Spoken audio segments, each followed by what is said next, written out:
నిన్నే. నాకు కళ్యాణ్ అంటే ఇష్టం నాన్న. నీ పెళ్లి వాడి కళ్యాణ మంటపంలో జరుగుతుందంటేనే తట్టుకోలేకపోయాను. అట్లాంటిది నిన్నాడికి ఇచ్చి పెళ్లి చేస్తాను ఎట్లా అనుకున్నావే? నువ్వు ఊర్లో బాగా డబ్బులున్న వాడిని అల్లుడుగా రావాలని కోరుకుంటున్నావు, కానీ నేను నన్ను బాగా చూసుకునేవాడు నా మొగుడుగా కావాలనుకున్నాను. ఏంటే నోరు లెగుస్తుంది? మోసం చేసిన సరిపోలా? నువ్వు చేసే మోసాల కంటే కాదులే నాన్న. తాకట్టు పేరుతో మోసం చేస్తావు, కుదరకపోతే కొట్టేస్తావు. ఈ విషయాలన్నీ మాకు తెలియదు అనుకుంటున్నావా? ఏ కూతురు తన తండ్రి చెడ్డోడని చెప్పుకోలేదు నాన్న. నేను అంతే. అసలు ఏం జరుగుతుందే మన ఇంట్లో? బాగానే పెంచాను కదా నేను వీళ్ళిద్దరిని. పెంచావు నాన్న, కన్న కూతురు కూడా తన బాధ నీతో చెప్పుకోలేనంత బాగా పెంచావు. ఇప్పుడు చెప్తున్నాను నాన్న, నాకు కళ్యాణ్ అంటేనే ఇష్టం. నేను వాడినే పెళ్లి చేసుకుంటా.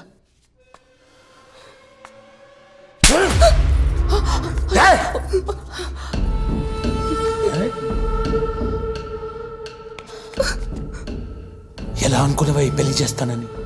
చేతగాన్న కొడుకులేక కనిపిస్తున్నానా? నిన్ను కాదే, వాడిని. ఆ రోజు వాడిని చంపేయకుండా ఉన్నాను చూడు, అది నేను చేసిన తప్పు.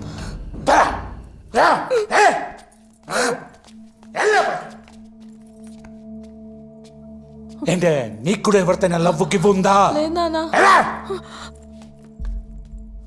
సింధు పడిపోయినట్టేగా. నువ్వు భరతన్నా, కళ్యాణ్ గడికి ఎట్టాగో సింధు సెట్ అయిపోయింది. నువ్వు కూడా కాలేజీలో పొట్టిని సెట్ చేసుకున్నావు అనుకో, ఓ పని అయిపోద్దన్నా. నీకు ఆ పొట్టి తప్ప ఇంకెవరు తగలరు చెప్తున్నా. ఆ విషయం నాకు తెలుసు. పొట్టిది కూడా చేసుకోదేండి.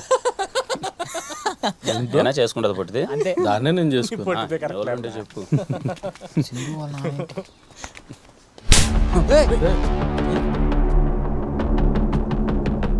నిన్ను ఆ రోజే వేసేయాల్సిందిరా. కళ్యాణ మండపంలో పెళ్లిని చేసుకొని బతకండ్రా అంటే పెళ్లి కూతుర్లనే ట్రాప్ చేస్తారా? నీ బతుక్కి నా కూతురు కావాల్సి వచ్చిందరా? మీ నాయనే ఒక పెద్ద ఎదవనుకున్నా, నిన్ను కూడా అలాగే పెంచాడు. ఇంకొక మాట నా కళ్యాణ మండపం గురించి కానీ మా నాన్న గురించి కానీ మాట్లాడితే బాగోదు అంకుల్. మీకు ఇష్టం లేకన్నా మీ కూతురు జీవితం లేక కాదు కదా, మీ ఇంటికి గడప కూడా దొక్కను. వెళ్ళండి అంకుల్. ఇంకొకసారి నా కూతురు విషయం లేదని తేడా జరిగిందనుకో, ఒక్కొక్కడిని నరికేస్తున్నా కొడకల్లారా.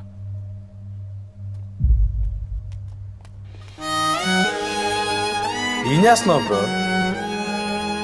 ఏమైనా అర్థమవుతుందా నీకు? నిన్నటి వరకు సింధు సింధుని పడి సచ్చావు, ఇప్పుడు సింధు నదులు ఉండగలవా? ఇప్పుడు వాడు ఏమన్నాడు రా సింధు వదిలేడానికి? నువ్వు రే కళ్యాణ్, ఇప్పటికైనా చెప్పరా, నీ మనసులో ఏం బాగుందిరా అసలు?